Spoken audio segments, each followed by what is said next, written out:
ये है समय न्यूज नेटवर्क और आप देख रहे हैं आलमी समय। मैं हूं सैयद फैसल अली और आज तकरार में मेरे साथ मौजूद हैं भारतीय जनता पार्टी के वजीर-ए-आज़म पद के उम्मीदवार नरेंद्र मोदी। आज हम मोदी जी से बात करेंगे बहुत सारी चीजों पे, उन सवालों पे जो चर्चा में नहीं आते हैं। उनकी क्या ख्यालात हैं मुसलमानों को लेकर के, वो माइनॉरिटीज को विकास में किस तरह से देखते हैं, ये सारी चीजें बातचीत में आएंगी। तो पहले हम खैर मकदम करते हैं नरेंद्र मोदी का। समय के दर्शकों को मेरा नमस्कार। समय समय की बात है कि समय समय के साथ समय मिल गया। बहुत धन्यवाद।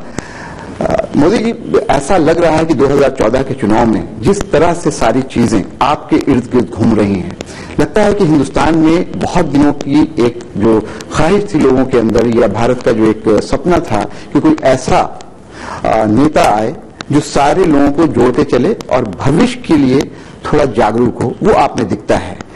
क्या आपको भी ऐसा लगता है कि इन्हीं आकांक्षाओं की पूर्ति के लिए लोग आपकी तरफ देख रहे हैं? आपके सवाल के मैं दो हिस्से देखता हूं। मैं तो आपका आभारी हूं कि आपने बहुत अच्छे ढंग से मेरे विषय में शब्द प्रयोग किए, भावना प्रकट की। लेकिन अच्छा होता कि चुनाव मुद्दों के इर्द गिर्द होता और सत्ता दल की जिम्मेवारी होती है कि वे एजेंडा सेट करें, अपने 10 साल के कार्यकाल के आधार पर जनता से वोट मांगे। और हमारा देश ऐसा है कि एक आध दो काम रह जाते हैं तो भी बाय एंड लार्ज मानते हैं, हम ये कोशिश कर रहे थे। उसके बजाय कांग्रेस पार्टी ने डे वन से, जैसे जब बीजेपी अखबारों में आता था कि भाई मोदी को प्रधानमंत्री पद का उम्मीदवार घोषित करेंगे, तो कांग्रेस वालों को कोई काम नहीं था उसमें उलझने का, तो उन्होंने बयानबाजी की। बयानबाजी क्या की? नहीं तो हम तो चाहते ही हैं मोदी को तुरंत घोषित कर दें, फिर तो हमारे लिए कैटवॉक हो जाएगा, फिर तो मैदान खाली हो जाएगा, बीजेपी जितना जल्दी करे अच्छा है। यानी मैं हैरान था कि उन्होंने ऐसी गलत स्ट्रेटेजी कैसे अपना ली और बाद में वो उसी में फंसते गए। फिर दिन रात मोदी को गाली देना, मोदी की आलोचना करना, कुछ भी हो मोदी को सवाल करना। अब हो सकता है कि उनको ये, उनके जो भी सलाहकार होंगे वो 16 मई के बाद बहुत पछतावा उनको होगा। लेकिन मैं व्यक्तिगत रूप से मानता हूं और मैंने कोशिश की है, मेरी कोशिश रही है कि विकास और सुशासन, इन्हीं मुद्दों पर देश में अब चर्चा होनी चाहिए। क्योंकि देश का जो नौजवान है वो घिसी पिटी राजनीति से तंग आ गया है जी। और हमारी ये कोशिश है कि हम लोकतंत्र में हम सबका दायित्व है कि लोगों को जाकर के हम प्रशिक्षित करें। अपनी बात बताएं, लेकिन तू मैं चल रही है। आपने बात की कि विकास और सुशासन के ऊपर सरकार बननी चाहिए और इन्हीं मुद्दों पर बातचीत होनी चाहिए, लेकिन आपके विरोधी हमेशा ये कहते हैं कि मोदी जी विकास की बात तो जरूर करते हैं, सुशासन की बात तो जरूर करते हैं, लेकिन कोई रोड मैप सामने नहीं रख पाते हैं। आपसे जानना चाहूंगा संक्षिप्त में कि गुजरात मॉडल की चर्चा होती है, गुजरात मॉडल का जो विकास है क्या पूरे देश में उसको लागू किया जा सकता है और वो कितना सफल? जो लोग हिंदुस्तान को जानते हैं वे कभी भी ऐसी चर्चा नहीं कर सकते हैं। ये जो चर्चा है उनको अज्ञान है। यानी कांग्रेस के जो लोग जो भी बात कर रहे हैं वो अज्ञानी है। वो अज्ञानी है, मैं नहीं कह रहा हूं, ये उनका अज्ञान है, ये मैं कह रहा हूं। क्योंकि आप चाहोगे कि ढोकला खमण सारे देश में चले तो चलने वाला है क्या? आप चाहोगे कि इडली सारे देश में चले, चलने वाली है क्या? आप चाहोगे कि भाई पनीर परोठा चले तो सारे देश? ये देश इतना बड़ा है, इतना विविधताओं से भरा हुआ है। अब तक जो देश को मुसीबत झेलनी पड़ी है उसका मूल कारण दिल्ली में एयर कंडीशन कमरे में बैठ करके एक ही डंडे से देश को चलाया गया है। इवन इन गुजरात एक मॉडल नहीं काम कर रहा है। ट्राइबल के लिए मैंने अलग मॉडल बनाया, समुद्र तट के लिए अलग मॉडल बनाया, शहरी गरीबों के लिए अलग मॉडल बनाया, गांव के लिए अलग मॉडल बनाया। और इसलिए ये जिनके दिमाग में चलता है ये मैं समझता हूं न विकास की परिभाषा समझते हैं न। अच्छा, विकास कैसे होता है? जो यहां संभावनाएं पड़ी हैं उनको सबसे पहले स्पर्श करना होता है। वहां जो पोटेंशियल पड़ा है उसको टैप करना होता है, और वहां जो बैडली नीड है उसको प्रायोरिटी देनी पड़ती है। ये अगर आपको करना है तो आपको, और इसलिए मैंने कहा है कि जैसे अपना भारत माता का नक्शा है, भारत माता के नक्शे में पश्चिम की भुजा तो जरा मजबूत लगती है, गोवा का हो, कर्नाटक का हो, महाराष्ट्र का हो, गुजरात, राजस्थान, लेकिन भारत मां का पूर्वी पट्टा देखिए, भारत मां के चित्र पर पूरा दुर्बल दिखता है। बिहार की हालत खराब है, पूर्वी उत्तर प्रदेश की और खराब है, पश्चिम बंगाल खराब है, आसाम खराब, नॉर्थ ईस्ट खराब, सारे हिमालयन खराब, आंध्र की हालत खराब। क्या पश्चिम का मॉडल वहां चल सकता है? क्या? आपको वहां के लिए अलग से सोचना पड़ेगा। और इसलिए मेरी पहली प्रायोरिटी है कि हमारे देश की, भारत मां की जो एक भुजा मजबूत है, दूसरी भुजा भी उतनी ही मजबूत बननी चाहिए।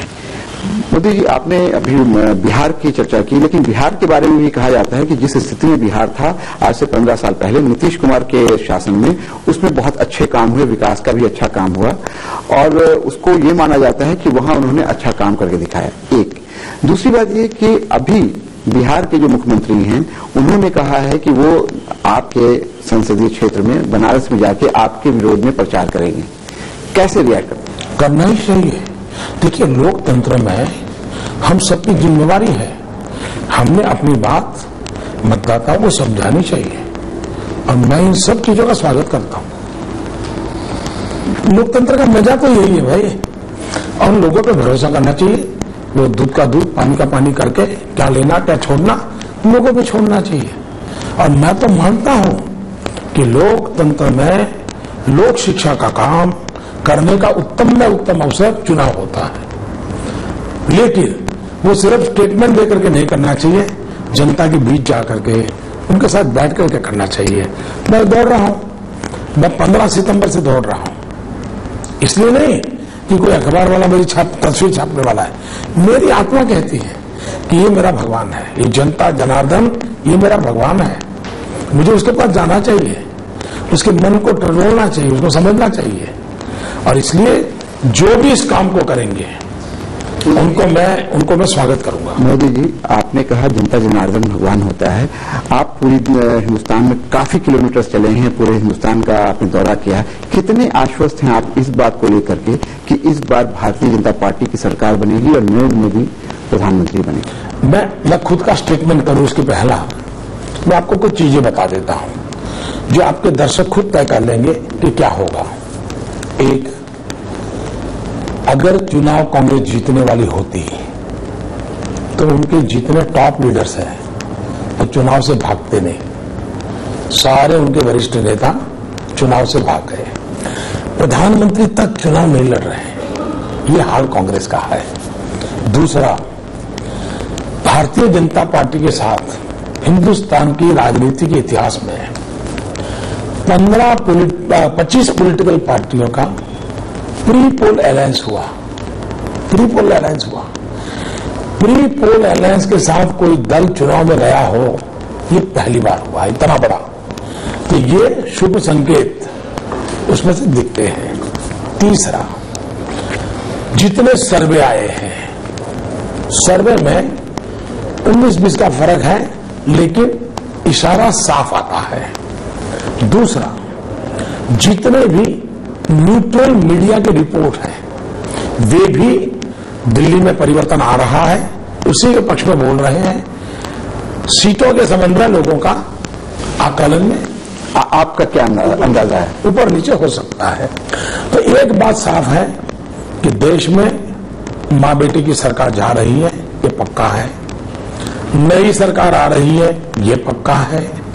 मैं अपना राजनीतिक जो तजुर्बा है, और शायद हिंदुस्तान में जितना मैंने दौरा किया है, सब दलों के लोगों को इकट्ठा मिला दोगे नहीं किया है तो भी मेरा बराबर नहीं कर पाएंगे, मेरी बराबर नहीं कर पाएंगे। तो मैंने खुद ने देखा है, फील किया है, और मैं खुद पॉलिटिकल साइंस का स्टूडेंट हूं, और सालों तक मैंने चुनाव को पर्दे के पीछे से हैंडल किया हुआ है, और चुनाव पर्दे के पीछे हैंडल करना वो सबसे ज्यादा ताकत लगती है, वो काम मैंने किया है। तो मेरा ये जो एक्सपीरियंस है उसके आधार पर मैं कहता हूं कि 25 साल को अगर देख ले, पिछले 25 साल को, तो इवन राजीव गांधी के जाने के बाद, राजीव गांधी के जाने के बाद शायद ये पहला चुनाव ऐसा है कि जो सत्ता दल को भारी बहुमत देगा, एक सशक्त सरकार बनेगी, और देश सरकार बनाने के लिए सरकार बनाने वाला नहीं है, देश चलाने के लिए सरकार बनाने वाला है। ये बहुत बड़ा फर्क है। पाकिस्तान की चर्चा हम लोग करते हैं और ये कोई ढकी छिपी बात नहीं है कि भारत में जो आतंकवाद आता है वो कहीं से आयात होता है, बॉर्डर के उस पार से आता है। अब कल प्रधान वहां के जो आर्मी चीफ हैं राहिल शरीफ, उन्होंने ये कहा है कि कश्मीर पाकिस्तान के गर्दन की नस है और हम लोग किसी भी तरह से इस पर कार्रवाई करेंगे और अगर हम पे कोई हमला होता है तो हम उसका मुंहतोड़ जवाब देंगे। आपसे मेरा सवाल ये है कि इस तरह का जो बयानबाजी पाकिस्तान की तरफ से होती है, हमारी तरफ से उस तरह का जवाब नहीं जा पाता है। अगर 16 मई के बाद नरेंद्र मोदी दिल्ली में हैं, इस तरह की बात होती है, तो आपकी कश्मीर नीति क्या होगी और पाकिस्तान को लेकर के, पाकिस्तान की इस तरह की जो गतिविधि, उस पर आपकी नीति क्या होगी? और एक सवाल और आपसे कि दाऊद इब्राहिम के संदर्भ में आपने कहा था कि उसको वहां से हमको लाना है, तो क्या उसके लिए कोई मिलिट्री एक्शन या कोई कोवर्ट ऑपरेशन भी एक ऑप्शन हो सकता है? आपने काफी सवाल इकट्ठे कर दिए। पहली बात है कि पाकिस्तान की तरफ से जो बयानबाजी होती है वो नई चीज नहीं है, और इसको रिस्पॉन्ड करने का काम मुख्यतः भारत सरकार का है, और कम से कम राजनीतिक दलों का सवाल है, चाहे बीजेपी हो कांग्रेस हो। कल ने सही जवाब दिया है, दोनों पार्टियों ने एक ही प्रकार का जवाब दिया, सही दिया है, और मैं मानता हूं वही होना चाहिए, अच्छी बात है वो, और आई अप्रिशिएट। देखिए, कश्मीर के मुद्दे पर भी इस देश में एक अच्छी बात है कि कोई दलगत राजनीति नहीं है। भारत के संसद में सर्वसम्मति से पाक ऑक्यूपाइड कश्मीर के लिए प्रस्ताव किया हुआ है, और इसलिए उसमें भी इस देश में न किसी दल को दुविधा है, न किसी नेता को दुविधा है, न मुद्दा है कश्मीर का। जहां तक कश्मीर का सवाल है, मैं डे वन से कहता हूं, अटल बिहारी वाजपेयी ने जहां छोड़ा है वहां से हम आगे बढ़ना चाहते हैं, और मैंने कहा है कश्मीर समस्या का हल कश्मीरियत के आधार पर, इंसानियत के आधार पर और जमहूरियत के आधार पर, इन 3 मुद्दों के आधार पर ही होना है। और मुझे विश्वास है, क्योंकि मैं कश्मीर के कई नौजवान मुझे मिलते हैं, मेरे से बातें करते हैं, और बातें करते हैं तो मैं उनकी मन को समझता हूं। अब मैं अभी बीच में कोटा गया था, तो कोटा में काफी कश्मीर की बच्चियां पढ़ती हैं। अच्छा होता कि कहीं पठानकोट में, क्या अमृतसर में, कहा जम्मू में ऐसी इंस्टीट्यूशंस होती तो इन बच्चियों को बेचारियों को कोटा तक जाना नहीं पड़ता। अब ये चीजें हैं जो करने जैसे काम है, यानी वहां अगर डेवलपमेंट हो, वहां पर सुविधाएं प्रोवाइड की जाए। डेवलपमेंट तो सब दूर होना चाहिए, डेवलपमेंट तो सब दूर होना चाहिए। मैंने आपसे पूछा था कि क्या अगर दाऊद इब्राहिम, सबको पता है कि उनकी किस तरह की गतिविधि दाऊद इब्राहिम की है, उसको लाने में भारत सरकार विफल रही है, और ऐसे बहुत सारे लोग हैं जो भारत के बाहर रह करके इस तरह की गतिविधि कर रहे हैं, तो क्या ये ऑप्शन भी हो सकता है कि अगर पता हो कि अगर पाकिस्तान में है वो, तो उसको कोवर्ट ऑपरेशन के थ्रू लाया जाए? एक मैं जरा मीडिया को पूछना चाहता हूं, आप लोगों की जिम्मेदारी नहीं है क्या कि हर चीज को बारीकी से सुना जाए, बारीकी से समझा जाए? क्योंकि आप जो परोसेंगे वही चला जाएगा। अच्छा होगा, कम से कम समय वाले से मेरा आग्रह है कि मेरा वो इंटरव्यू पूरा देखा जाए। सवाल क्या था? सवाल ये था कि शिंदे जी ने ऐसा कहा है कि हम दाऊद को लाएंगे। मेरा जवाब क्या था? मैंने कोई चर्चा, मैंने इतना ही कहा, मैं हैरान हूं भाई, क्या इसकी कोई पत्रकार परिषद होती है क्या? मेरा मुद्दा शिंदे है, क्या इसकी पत्रकार परिषद होती है क्या? मैंने ये कहा, क्या बिन लादेन का ऑपरेशन किया तो क्या ओबामा ने प्रेस कॉन्फ्रेंस की थी क्या, बयानबाजी की थी? तो ये बयानबाजी चुनाव के लिए हो रही है, ये मेरा जवाब है। अब आप मुझे दाऊद के साथ जोड़ करके आगे बढ़ा रहे हो गाड़ी को, कोई लॉजिक नहीं है। कानून कानून का काम करेगा, कानून का अपना काम है, वो चलता रहता है, करेंगे। मोदी जी, हम भारत के दूसरी चीजों की बात करें। भारत में जिस तरह से काले धन को लेकर के बहुत ज्यादा बात हो रही है, और अभी कल एसआईटी का गठन भी हुआ है, वो सरकार जो अब शायद जा रही है उसने एसआईटी का गठन किया है कि काले धन को लाया जाए। ये एक मुद्दा रहा है भारतीय जनता पार्टी का भी, और इससे कहीं ना कहीं पूरे देश के लोग जुड़े हैं।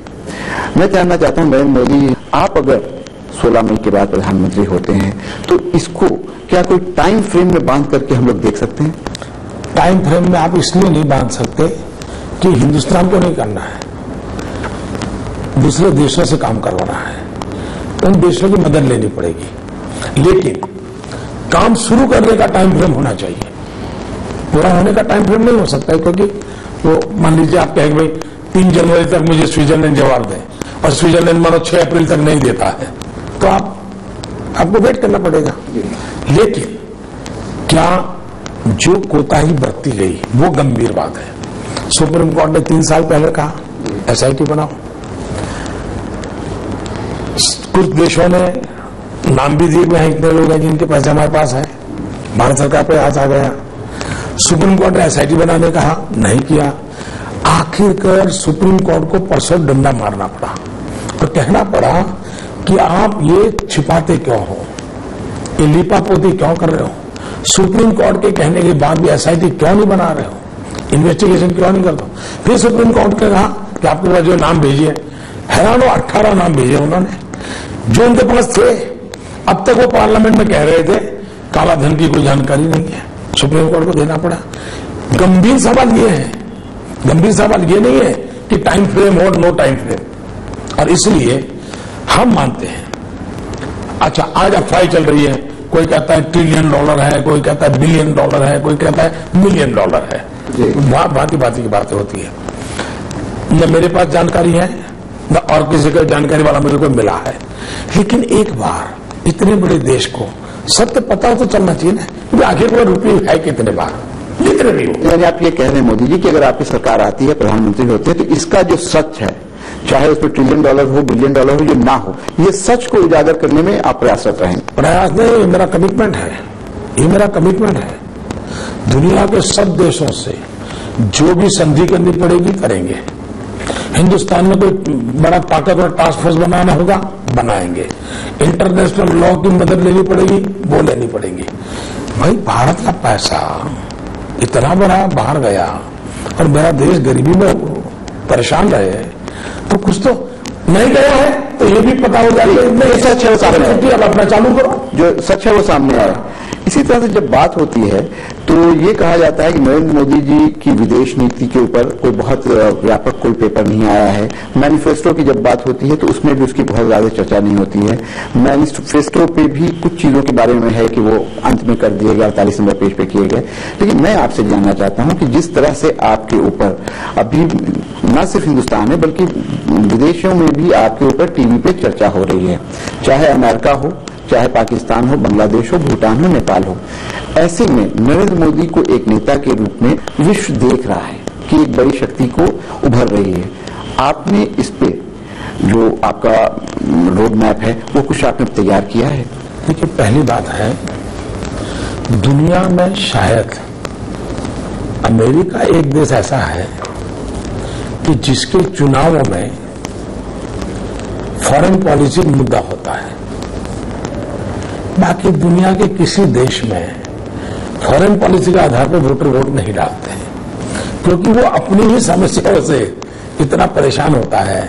खाना मिलेगा कि नहीं, बच्चों को शिक्षा मिलेगी कि नहीं मिलेगी, नौजवान को नौकरी मिलेगी कि नहीं मिलेगी, किसान आत्महत्या करना बंद करेगा कि नहीं बनेगा, बलात्कार हो रही माताओं बहनों की रक्षा होगी कि नहीं, ये मुद्दे हैं।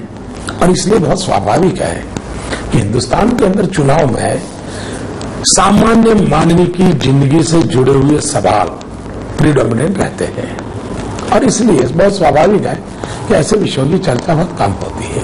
लेकिन जहां तक भारतीय जनता पार्टी हम सालों से सरकार में रहे हैं, हम एक रिस्पॉन्सिबल विपक्ष के रूप में रहे हैं, हर बार हमने हमारी पोजीशन क्लियर की हुई है। ऐसा नहीं कोई अंधेरे में तीर मार रहे हैं हर विषय में। लेकिन अगर मोटे तौर पे मैं कहूं,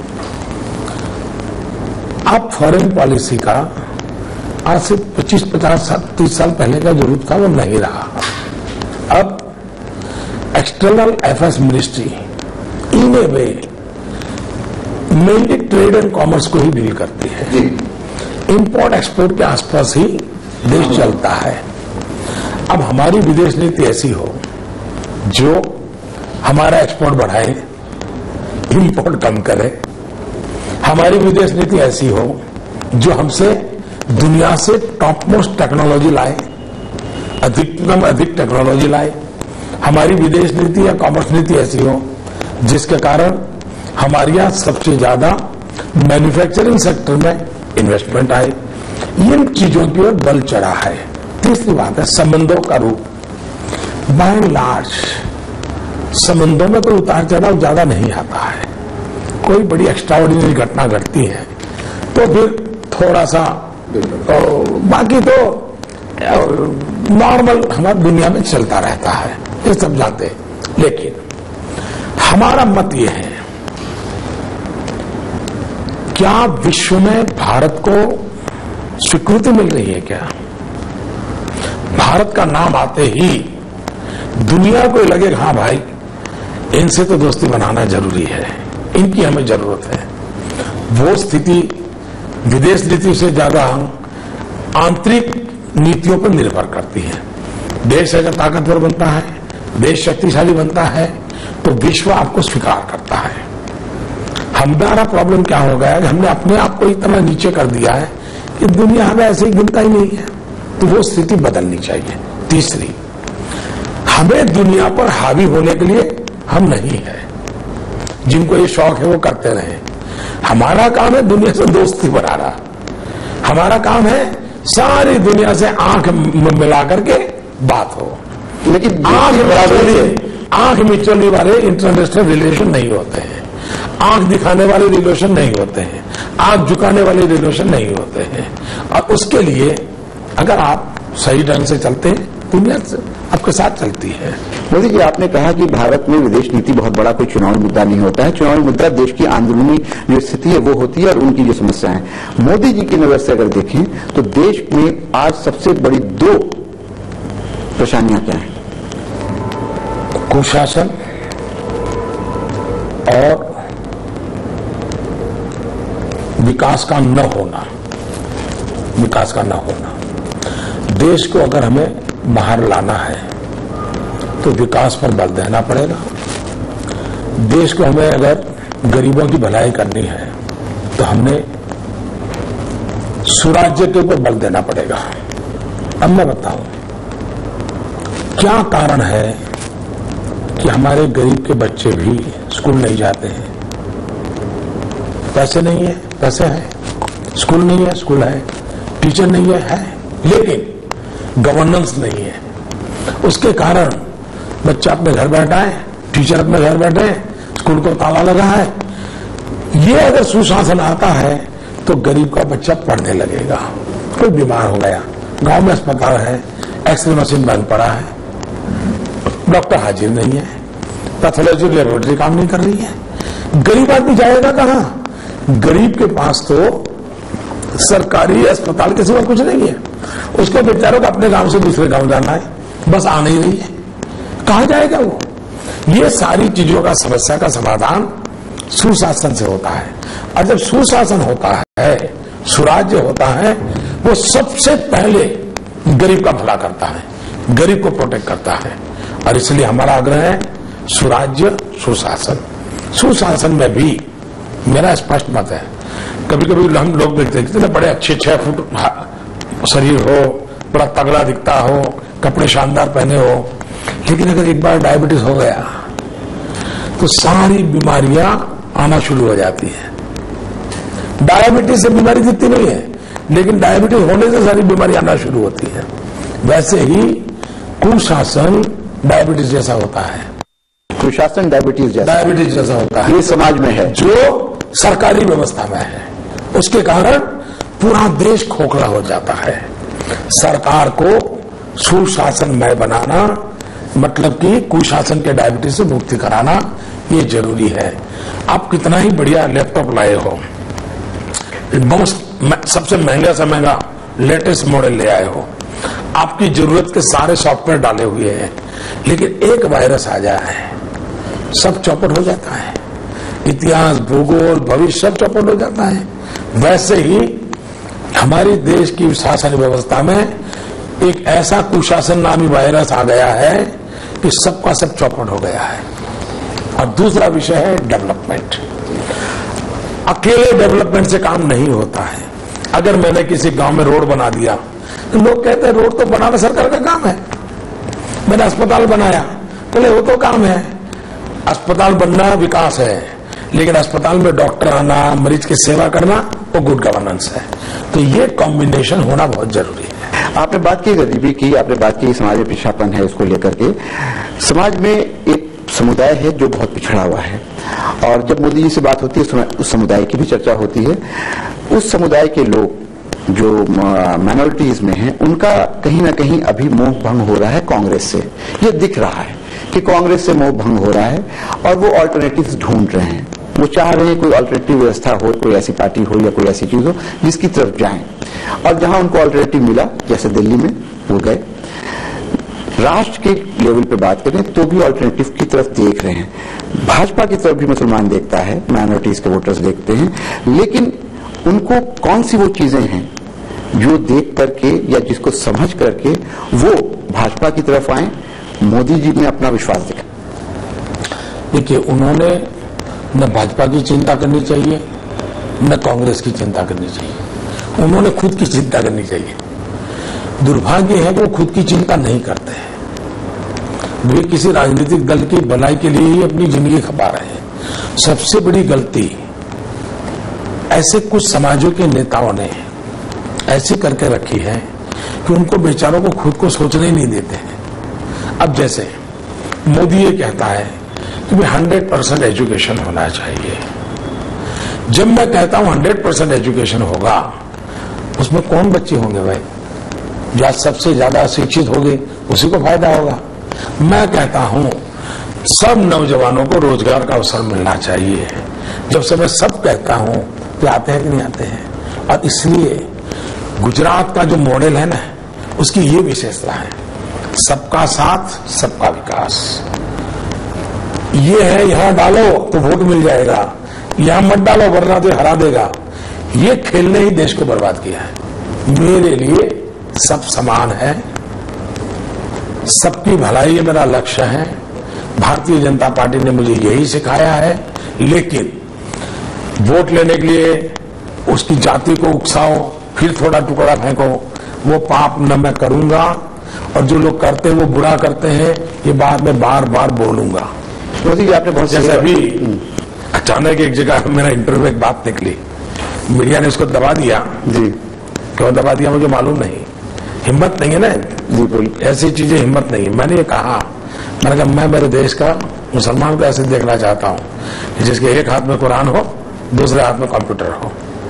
ये कहने की हिम्मत मोदी में है, लेकिन पता नहीं क्यों मीडिया को मालूम है कि मोदी का सही स्वरूप अगर मुसलमान जान जाएंगे और मुसलमान अगर मोदी को प्रेम करने लग जाएगा तो इनकी सबकी दुकानें बंद होने वाली है। मोदी जी, आपने बहुत और इसलिए ये ऐसा हवा बनाते, सच जानने नहीं देते, और वो भी बेचारे भले वाले हैं, उन तक शिक्षा नहीं पहुंची, इतनी गरीबी में जी रहे हैं। इनका इतना एक्सप्लॉयटेशन किया राजनेताओं ने। भगवान करे मुझे अवसर दें, मैं सबसे ज्यादा इनका भला करूं। बहुत अच्छी बात आपने कही कि एक हाथ में कुरान और एक हाथ में कंप्यूटर होना चाहिए। ये आप नरेंद्र मोदी के मुंह से अच्छा लग रहा है सुनकर के लोगों को भी। लेकिन ये बात फैलाई गई है कि मोदी जी के आने से इस समुदाय का हित नहीं होना है, बल्कि उनको डराया जा रहा है। आप पूरे हिंदुस्तान में घूम रहे हैं, आपको फीडबैक भी मिलती होगी। आपको क्या लगता है कि मुसलमान आपसे भयभीत हैं या कहीं पेशोपेश में है? ऐसा है कि मेरे सर्टिफिकेट की जरूरत नहीं है और मेरे सर्टिफिकेट पर विश्वास भी नहीं करना चाहिए। और मैं तो मानता हूं मुसलमानों ने मुसलमानों के लिए मैं कोई अच्छा बोलूं तो मेरे पे पहले भरोसा करने से पहले 50 बार चेक करना चाहिए। ये मैं सामने से कहता हूं। ऐसा कहने की हिम्मत हिंदुस्तान के किसी राजनेता में नहीं है, मेरे में है। लेकिन करना क्या चाहिए, और मैं चाहूंगा समय चैनल का तो उर्दू का भी काफी है, आपका तो उर्दू अखबार भी अच्छा है। देखिए बात ये पहुंचाइए आप,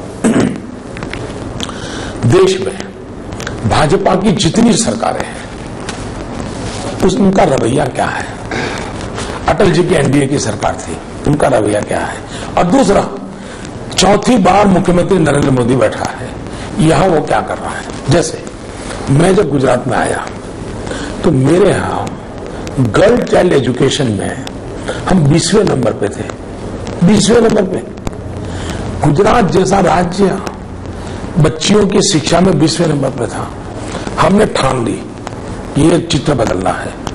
हर वर्ष जून महीने में 13, 14, 15 जून, जबकि गुजरात में 45 डिग्री टेम्परेचर होता है, मुख्यमंत्री खुद उस गांव में जाता है जहां पर कम से कम बेटियां पढ़ी लिखी हैं।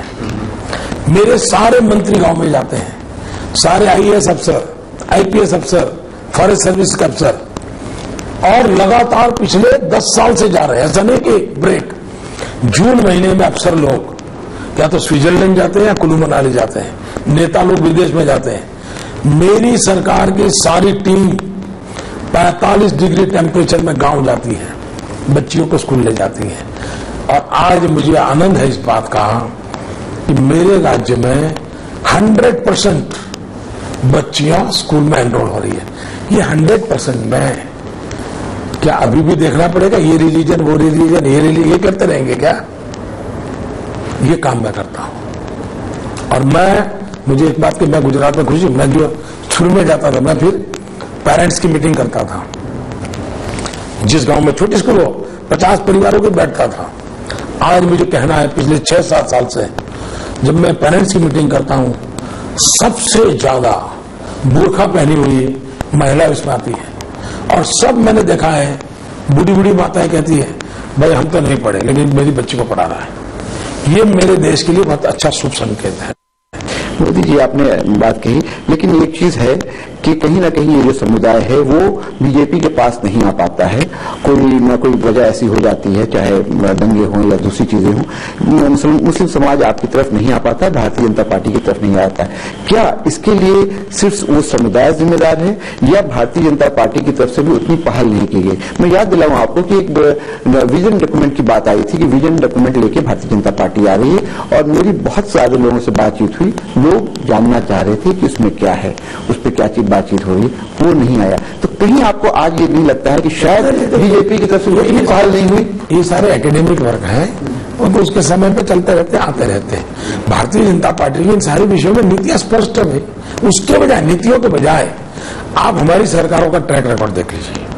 मुसलमानों को क्या करना चाहिए? अब जैसे राजस्थान में कांग्रेस की सरकार थी, मध्य प्रदेश में बीजेपी की सरकार है। चलो भाई, वहां मुसलमानों के 25 प्रश्न, यहां मुसलमानों के 25 प्रश्न। मध्य प्रदेश बीजेपी सरकार ने कैसे एड्रेस किया और राजस्थान की सरकार ने एड्रेस किया गया। ये काम क्या मुस्लिम समाज के जो रिसर्च स्कॉलर है उन्होंने करना चाहिए, नहीं करना चाहिए? ये पॉलिटिशियनों को मत छोड़ो। और इसमें अगर कोई स्कॉलर लोग हैं मेहनत करना चाहते, क्योंकि मैं मुस्लिम स्कॉलर्स के साथ बहुत निकट दोस्ती है मेरी, बहुत मेरी अच्छी बातें होती है। लेकिन मैं ये राजनीति करने वाला नहीं हूं, कभी मैं फोटो निकालने वाला नहीं हूं। मैं ये हिंदू मुसलमान होने ही नहीं देने वाला हूं। आसमान ऊपर से गिर जाए, कल चुनाव हार जाओ तो हार जाओ, ये पाप मैं नहीं करूंगा, ये पाप मैं नहीं करूंगा, नहीं करूंगा, नहीं करूंगा। आपने दोस्ती की बात की, अभी 1-2 दिन पहले आपका बयान आया था दोस्ती के हवाले से कि अहमद पटेल आपके दोस्त हैं, लेकिन उन्होंने बयान जारी करके ये कहा है कि मैंने कभी उनके साथ खाना नहीं खाया, मेरी उनसे कोई नहीं। उन्होंने जो कहा बड़ा इंटरेस्टिंग है, उन्होंने कहा कि 80 में एक बार उनके साथ खाना खाया था, लेकिन वो भी मैंने राजीव गांधी को बताया था। मुद्दा ये नहीं है खाना खाया कि नहीं खाया, लेकिन ऐसी की ऐसी पार्टी है कि एक व्यक्ति के साथ खाना खाए तो प्रधानमंत्री को बताना पड़ता है, ये चिंता का विषय है। ऐसी क्या मजबूरी है? ठीक है, उन्होंने कहा दोस्त नहीं है, उनकी मर्जी, इसमें क्या है। आपने भी एक बात कही थी प्रियंका गांधी के संबंध में, और कि वो बेटी है, बेटी का काम कर रही है, बेटी का काम होता है माँ के लिए काम करना और अपने भाई के लिए काम करना। उसको मीडिया ने शायद थोड़ा सा तोड़ मरोड़ के पेश किया। ये कहा गया कि आपने ये कहा है कि प्रियंका मेरी बेटी समान है, जो भी बात थी, लेकिन जिस तरह से प्रियंका गांधी ने रिटॉर्ट किया और ये कहा कि मेरे पिता का नाम राजीव गांधी है और मैं किसी और की बेटी नहीं हूं, आपको क्या लगता है कि राजनीतिक जीवन में जो डायलॉग का जो लेवल इतना नीचे आ गया है कि एक बुजुर्ग अगर कोई बात कह रहा है तो उसको भी इस तरीके के साथ जवाब देना क्या उचित है आज की डेमोक्रेसी के लिए? मैं इस विवाद में जाना नहीं चाहता हूं, लेकिन अगर आपको लगता है कि मेरे साथ अन्याय हुआ है तो वो जो मेरा एक्चुअल इंटरव्यू है वो आप देश को दिखाते रहिए। और मोदी की सोच है, दुनिया को बताइए, वो सोच जिसको बाय करनी है वो करेंगे, नहीं करनी नहीं करेंगे, लेकिन मुझे उसकी एक्सप्लेनेशन देने वाला तो मैंने कोई पाप किया नहीं है भाई, और मुझे क्यों इस उलझन में पड़ना चाहिए। मुझे जो कहना था उस इंटरव्यू में मैंने कहा है, और उस इंटरव्यू का तब तो अच्छा हुआ कि मेरी पार्टी के पास उसकी टेप थी, वरना तो पता नहीं है दूरदर्शन वाले काट छाट करके क्या कर देते। तो गुनहगार ये न्यूज ट्रेडर है, गुनहगार दूरदर्शन खुद है। जो चीज बाहर नहीं आई उस पर बयानबाजी करे दूरदर्शन, और भारत सरकार के पैसों से करे। इलेक्शन कमीशन सोया हुआ है, मुद्दे ये है, चर्चा उस पर होनी चाहिए। बाकी अगर मोदी ने कुछ भी गलत किया हो उसकी मोदी की विषयांतर करते हुए आपसे ये जानना चाहेंगे कि जिस तरह का 7 फेज का इलेक्शन हो गया है, मात्र 2 फेज का इलेक्शन बचा हुआ है, और एक तस्वीर आपके मन में भी मस्तिष्क में उभरती होगी, किस तरह का नतीजा उभरता हुआ आप देख रहे हैं और कितनी सीटों की? मैंने प्रारंभ में आपसे कहा कि राजीव गांधी के बाद पहली बार एक मजबूत सत्ता दल वाला परिणाम आएगा। राजीव गांधी के बाद इतनी बहुमत के साथ राजीव गांधी के बाद कोई सरकार नहीं बनी थी, ऐसी सरकार बनेगी। यानी आप ये बात कह रहे हैं कि आप अपने बलबूते पे भारतीय जनता पार्टी सरकार बनाने में सक्षम होगी? सरकार 125 करोड़ देशवासियों के बलबूते पर, मोदी के बलबूते, नंबर्स की कमी, मोदी के बलबूते पर कुछ नहीं चलता है।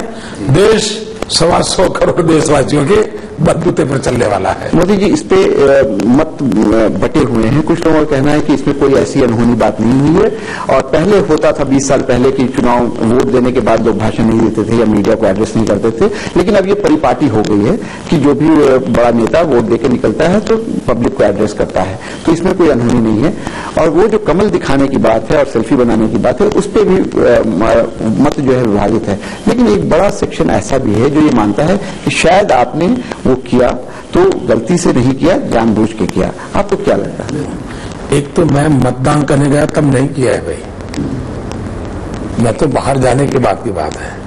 और वो तो आप देखे होंगे चुनाव में सब लोग अपना खेस और कमल लेकर के घूमते हैं, और कांग्रेस वाले, अब मुझे बताइए कांग्रेस वाला वोट करने जाएगा तो पंजा जेब में रख देता है क्या?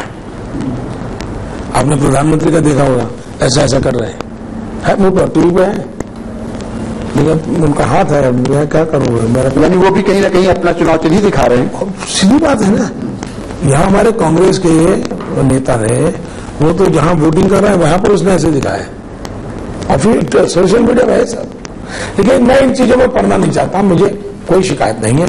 अगर मोदी ने गुनाह किया है तो कानूनी कार्रवाई इस पर होनी चाहिए। एक चीज मोदी जी, आपने वाराणसी से चुनाव नामांकन भरा है, वाराणसी के बारे में ये कहा जा रहा है कि भाजपा की अंदरूनी राजनीति और जिस तरह से आपके विरोधी वहां एक तरफ से गोल बंद हो रहे हैं, जो एक दूसरे के घोर विरोधी थे, अजय राय जो कांग्रेस के प्रत्याशी हैं और मुख्तार अंसारी जो उनके विरोधी रहे हैं, वो सब आपके पीछे आपके विरोध में गोल बंद हुए हैं।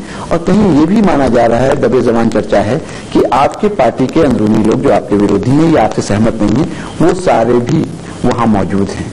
ऐसी स्थिति में आप वाराणसी से अपनी जीत को लेकर कितने आश्वस्त हैं, कितनी बड़ी जीत होगी? नंबर 1, भारतीय जनता पार्टी में न कोई मेरा विरोधी है, न मैं किसी का विरोधी हूं, न कोई किसी का विरोधी है। हम भारतीय जनता पार्टी एक परिवार की तरह चलाते हैं, टीम की तरह चलाते हैं। ये सारी झूठ गड़बड़बाजी करने वाले लोग आपको भ्रमित कर रहे हैं, और दुर्भाग्य से आप जैसे पढ़े लिखे लोग भी भ्रमित हो रहे हो, तो ऐसी बातों में आने की कोई जरूरत नहीं है। नंबर 2, कांग्रेस पार्टी का एक चरित्र है भाई।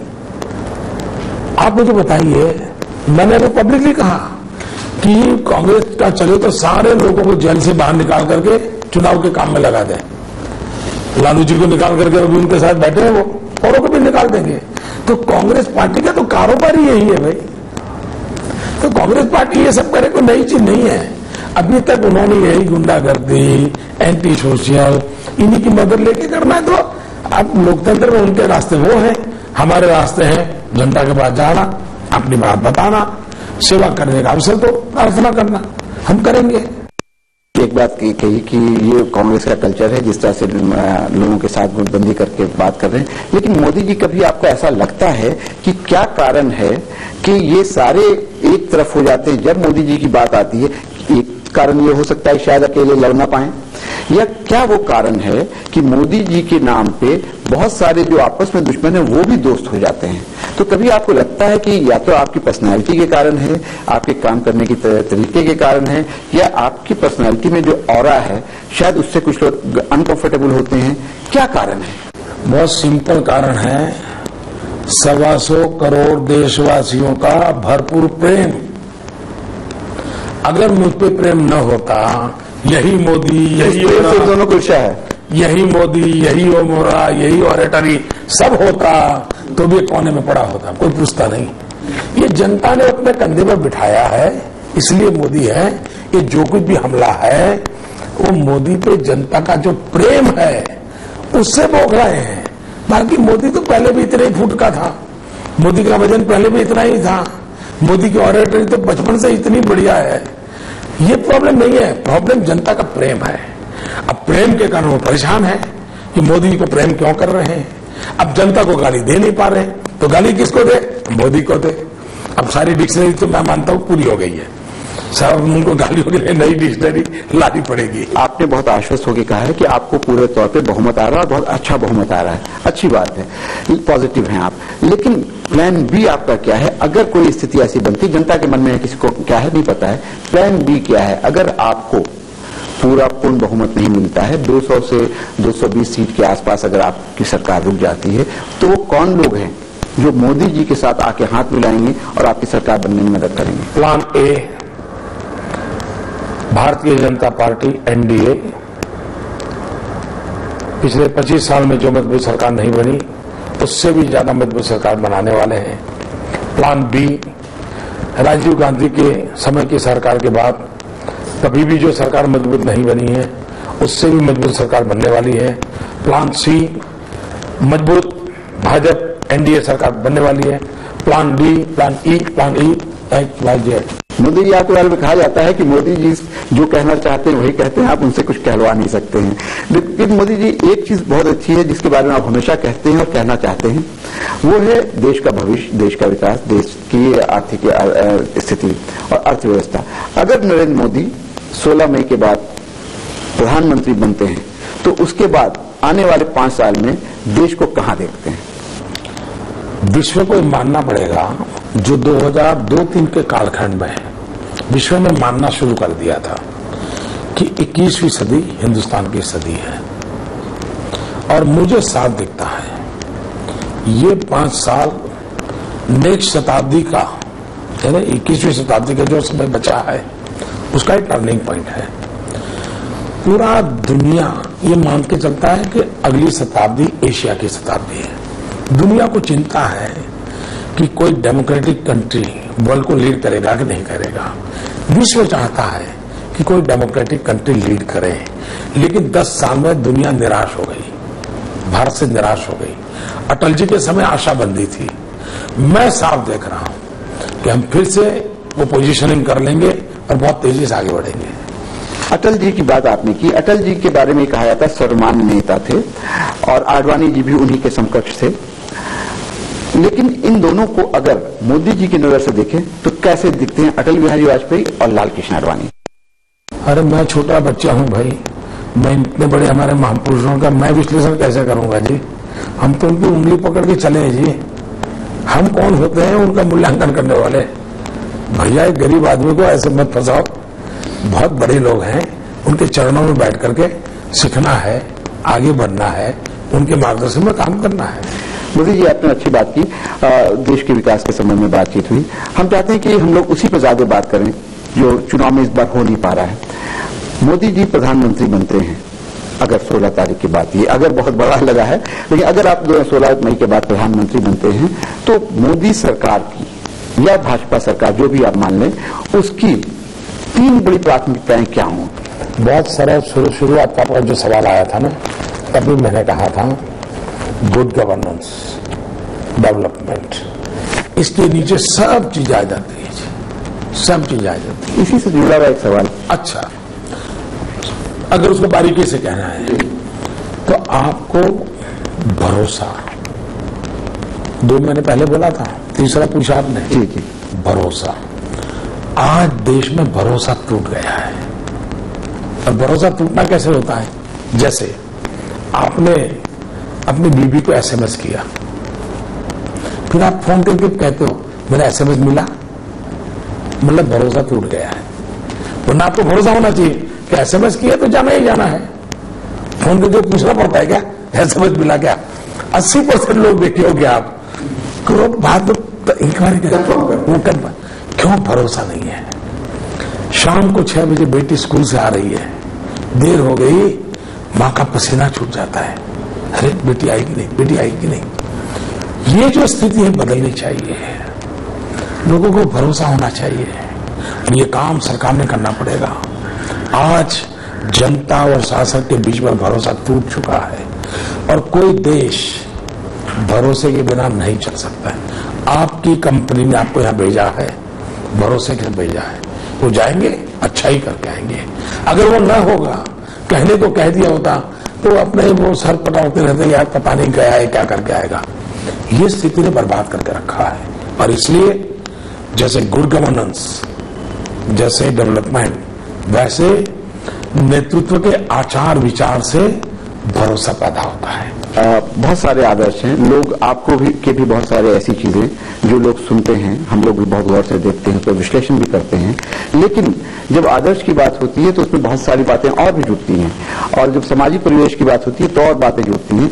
आज समाज में, खासकर भारत के समाज की बात करें और उस समाज की बात करें जहां ये माना जा रहा है कि शायद 16 मई के बाद मोदी प्रधानमंत्री होंगे, तो उनको विरासत में बहुत सारी चीजें मिलेंगी। जो बुराइयां हैं वो भी मिलेंगी, जो अच्छाइयां हैं वो भी मिलेंगी। 2 बड़ी बुराइयां जो यहाँ इस देश में हैं, एक है कम्युनलिज्म और एक है करप्शन। इन दोनों में आपको बड़ी बुराई कौन दिखती है? मैं मानता हूं दोनों के अलग अलग पहलू हैं, दोनों में राजनेता और राजनेताओं की सोच जुड़ी हुई है। प्रॉब्लम पॉलिटिकल कल्चर है, प्रॉब्लम वोट बैंक पॉलिटिक्स है, प्रॉब्लम पारिवारिक राजनीति है। अगर उससे मुक्ति मिलती है तो इन समस्याओं से अपने आप मुक्ति मिल जाती है। 1-2 चीजें हैं जो जिसका जवाब नहीं आ पाता है, लेकिन मैं चाहूंगा कि आपके माध्यम से बातें जाएं और खास करके कुछ समाज के तबकों तक जाएं जहां बात आपकी नहीं जा पाती है, कि अगर विकास होता है, आपने बहुत सही बात किया, तो सबका विकास होता है, सर्वांगीण विकास होता है, इंक्लूसिव ग्रोथ होता है। इंक्लूसिव ग्रोथ की जब हम बात करते हैं तो भी ये माना जाता है कि ये नारा तो 60 साल से सारी सरकार दे रही है, इसमें मोदी जी का अलग क्या है? बहुत अच्छा सवाल पूछा आपने, पूरे इंटरव्यू में आकर मैं कोई अच्छा काम आ गया मेरे।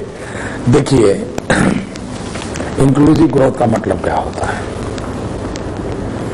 मेरी सरकार 2 साल में एक बार 2 दिन के लिए vibrant Gujarat global investor summit करती है और दुनिया के 110 देशों के व्यापारियों को, उद्योगकारों को, सरकार के प्रतिनिधियों को, राजनेताओं को बुलाते हैं और हम गुजरात में इन्वेस्टमेंट आए, गुजरात की जो बिजनेस है उसको दुनिया पहचाने, हमारी प्रोडक्ट दुनिया में बिके, सारा काम हम करते हैं। कितना समय देता हूं? 2 साल में एक बार 2 दिन। मेरे यहां आज अक्षय तृतीया है। अक्षय तृतीया के दिन एक कृषि महोत्सव प्रारंभ होता है। जून महीने के टेम्परेचर में मेरे यहां करीब 1 lakh government employee including ministers हम 1 महीने के लिए गांव में जाते हैं, किसानों के साथ संवाद करते बैठते हैं। और एग्रीकल्चर ग्रोथ में क्या करना चाहिए, टेक्नोलॉजी कौन सी लानी चाहिए, सीड्स कौन लानी चाहिए, क्रॉप कैसे बनाए, सारे चीजों को करते हैं। और उसका परिणाम यह आया कि गुजरात में एग्रीकल्चर ग्रोथ कभी माइनस रहता था, कभी 1-2% रहता था। हिंदुस्तान का एग्रीकल्चर ग्रोथ 3% को छू नहीं पा रहा है। गुजरात ने 10 साल पूरा 10+ एग्रीकल्चर ग्रोथ किया। ये एग्रीकल्चर ग्रोथ गांव की इकोनॉमी, किसान की इकोनॉमी, किसान की जेब में पैसा आता है, ये है इंक्लूसिव ग्रोथ। दूसरा, मेरे यहां पशुपालन, श्वेत क्रांति, मैं आरोग्य मेला लगाता हूं पशुओं का, और किसी पशु को भी 3 किलोमीटर से बाहर ज्यादा जाना नहीं पड़ता है। आपने शायद कल्पना नहीं की होगी, हिंदुस्तान के कई राज्य ऐसे हैं कि जहां आज इंसान को मोती बिंदु का ऑपरेशन करवाना हो, नेत्रमणि का, कैटरेक्ट का ऑपरेशन करवाना हो, तो कोई चैरिटेबल एनजीओ ट्रस्ट करता है तो बेचारा गरीब आदमी जाके करवाता है। मेरे गुजरात में पशु का भी, कैटल का, नेत्रमणि का मैं ऑपरेशन करता हूं। मेरे गुजरात में मैंने डॉक्टरों को अमेरिका भेजा लेजर टेक्नोलॉजी से पढ़ने के लिए। क्यों? वेटरनरी डॉक्टर को अमीर इंसान खून न निकले इसलिए लेजर टेक्निक से ऑपरेशन करवाता है। मेरे इन अबोन पशु का क्या गुना? मेरे राज्य में डॉक्टरों को ट्रेन करके वेटरनरी डिपार्टमेंट से गंभीर बीमारी वाले पशुओं को लेजर टेक्निक से ऑपरेशन करवाता हूं। डेंटल ट्रीटमेंट मेरे यहां पशु की करवाता हूं। 122 ऐसे डिसीज हैं जो टोटली मैंने इरेडिकेट किए। 122 देश में एक पोलियो गया ना, हम नाच रहे हैं। हमने 122 डिसीज को इरेडिकेट किया जो पशुओं को होते थे। उसका परिणाम क्या हुआ? मेरे यहां दूध में इंक्रीज 86% हुआ। अब पशुपालक सब, फिर उसमें कोई रिलीजन नहीं होता है, ये रिलीजन वाला पशु है ना पशु। ये इंक्लूसिव ग्रोथ है। गुजरात में जब मैं आया 11 यूनिवर्सिटी थी, आज 47 यूनिवर्सिटीज है। शिक्षा का स्तर गुजरात में सरकारी स्कूलों में हेल्थ चेकअप का कार्यक्रम होता है बच्चों का, और हर वर्ष में 1 लाख से अधिक बच्चों को चश्मा देना पड़ता है। 800 से 1000 बच्चे जो गरीब हैं उनके bypass surgery, open heart surgery, ऐसे पेशेंट मुझे मिलते हैं। ये गरीब के घर जाकर के काम करते हैं। मेरे यहाँ गरीब कल्याण मेला होता है। राजीव गांधी कहते थे 1 रुपया दिल्ली से निकलता है, गरीब के घर जाते जाते 15 पैसा हो जाता है।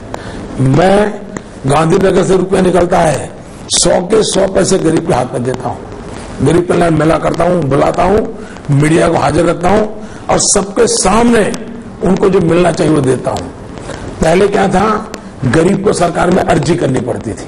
मेरी सरकार में क्या है, सरकार का काम है कि भाई हैंडीकैप की ये योजना है, तुम ढूंढो कौन हैंडीकैप है, एक ट्राइसिकल पहुंचाओ, चलो जाओ, तुम्हारा काम है। मैंने रिवर्स कर दिया है। करीब 18,000 करोड़ रुपया इस गरीब कल्याण मेला के माध्यम से डायरेक्ट बेनिफिट, कोई बिचौलिया नहीं। ये हमने, ये सब इंक्लूसिव ग्रोथ में आता है कि नहीं आता है? ये प्लानिंग कमीशन जरा डेफिनेशन कर रहे हैं और ये काम हमने किया है। उसी का परिणाम है कि आज गांव, गरीब, किसान, उसको आशा बंदी है, हाँ यार ये रास्ता है, हम चल पड़ेंगे। मोदी जी, आपने जो बात की, ग्रोथ की बात की, इंक्लूसिव ग्रोथ की बात की, आपने एनिमल की कैटरेक्ट ऑपरेशन की बात की, लेकिन उसके बावजूद भी आपके जो विरोधी हैं, और कुछ मैंने इकोनॉमिक सर्वे में, इकोनॉमिक टाइम्स में भी कुछ चीजें देखी हैं, आपने बात की एजुकेशन की, कि एजुकेशन पे जो आपका जो एक्सपेंस है, जो बजट एलोकेशन है, वो मात्र 12.5% है। आसाम का 20.5% है, लेकिन रिजल्ट अच्छे आ रहे हैं। क्या लगता है, हेल्थ के बारे में बात है तो लोग ये कहते हैं कि डॉक्टर्स की कमी रूरल गुजरात में बहुत है। मेरा आपसे सवाल ये है कि गुजरात का जो मॉडल है, जो हम लोग भी देख रहे हैं, वो कहीं 2 भागों में विभाजित तो नहीं है कि एक उन्नत गुजरात और एक अविकसित गुजरात? अच्छा, दूसरी बात मैंने वही बताया, लेकिन वो आपके सवाल में आप फंसे हुए, इसलिए वो सुनने को आप तैयार नहीं, आपका मन। जैसे मेरे यहाँ ट्राइबल, नहीं, मैं आपसे और सुनना चाह रहा हूँ, ज्यादा सुनना चाह रहा हूँ। मैं ट्राइबल बता रहा हूँ। आज हमारा सौभाग्य है कि हिंदुस्तान के जो टोटल ट्राइबल है उसमें से 40% ट्राइबल, उनकी सेवा करने का सौभाग्य भारतीय जनता पार्टी के पास है। गुजरात हो, राजस्थान हो, मध्य प्रदेश हो, छत्तीसगढ़ हो। मेरे यहां ट्राइबल के पास खेती में बेचारे के पास 1 एकड़ 2 एकड़ भूमि थी, 12-15 हजार रुपये से ज्यादा कमाता नहीं था। हमने एक बाडू प्रोजेक्ट लागू किया, उसको ट्रेन किया, काजू की खेती में ले गए और खेती में ले गए। मेरा दाहोद में जाइए, वो खेत शब्द नहीं बोलता, फुलवाड़ी बोलता है, वो फूलों की खेती करना लगा है। आज जिसकी इनकम 12-15 हजार रुपया थी, वो आज 1.5 लाख 2 लाख रुपया उतनी ही जमीन में कमाने लगा है। उसके जीवन में बदलाव आया। फिर मैंने एक टैलेंट पूल बनाया, जितने भी ट्राइबल बच्चे हैं जिसमें होनहार बच्चे हैं, ऐसे 1000 बच्चों को मैं छांटता हूं और उनको मेरे राज्य की बेस्ट स्कूल में सरकारी खर्चे से पढ़ने को मिलता हूं। और वो ऐसे तेजस्वी बच्चे निकलेंगे, आप देखना पूरा हिंदुस्तान गर्व करेगा। तो ये काम अत्यंत पिछड़ी बस्ती में पड़ा हुआ बच्चा, उसकी चिंता भी ये सरकार करती है। और इसलिए कोई ये नारेबाजी के लिए कहते रहेंगे, मेरा स्पष्ट मत है, सरकार वो है जो गरीबों की सुने और गरीबों के लिए जिए।